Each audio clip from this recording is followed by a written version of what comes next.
హైదరాబాద్ లో పేదలకు లక్ష గృహాలను ప్రభుత్వం నిర్మించిందని కల్లుండి కూడా కొందరు చూడలేకపోతున్నారని మంత్రి తలసాని శ్రీనివాస్ యాదవ్ విమర్శించారు. హైదరాబాద్ జూబ్లీహిల్స్ లోని కమలానగర్, ఎస్పీఆర్ హిల్స్ లో 2 పడక గదుల ఇళ్ల సముదాయం ప్రారంభోత్సవానికి ఆయన హాజరయ్యారు. స్థానిక ఎమ్మెల్యే గోపీనాథ్ తో కలిసి లబ్ధిదారులకు మంత్రి పట్టాలు పంపిణీ చేశారు.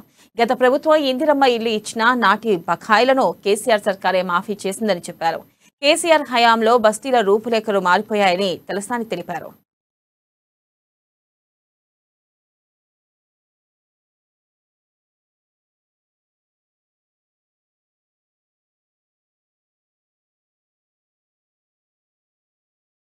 హైదరాబాద్ అంతా 1,00,000 ఇండ్లు కట్టినాం. ఇక మరి వాడు కన్నులున్న కబోదా, కన్నులు లేని కబోదా మీరే తెలుసుకోవాలి. డ్రైనేజీ సమస్య పోయింది, మంచినీటి కటకట పోయింది, 24 గంటల కరెంటు బ్రహ్మాండంగా మీ కళ్ళ ముందే ఉంది. మన పెద్ద మనుషులు, ఆ పెద్ద మనుషులకు 2,000 రూపాయల పెన్షన్. ఎవరి దగ్గర దరఖాస్తు పెట్టే అవసరం లేదు, ఎవరి ఇంటికి తిరిగే అవసరం లేదు, మీ బ్యాంక్ అకౌంట్లని వచ్చే కార్యక్రమం చేసి. అదే విధంగా కళ్యాణ లక్ష్మి, షాదీ ముబారక్, మన ఆడబిడ్డ పెళ్ళైతే బిడ్డ కావచ్చు, చెల్ల కావచ్చు, మన్మరాలు కావచ్చు, 1,00,000 రూపాయలు కేసీఆర్ గారి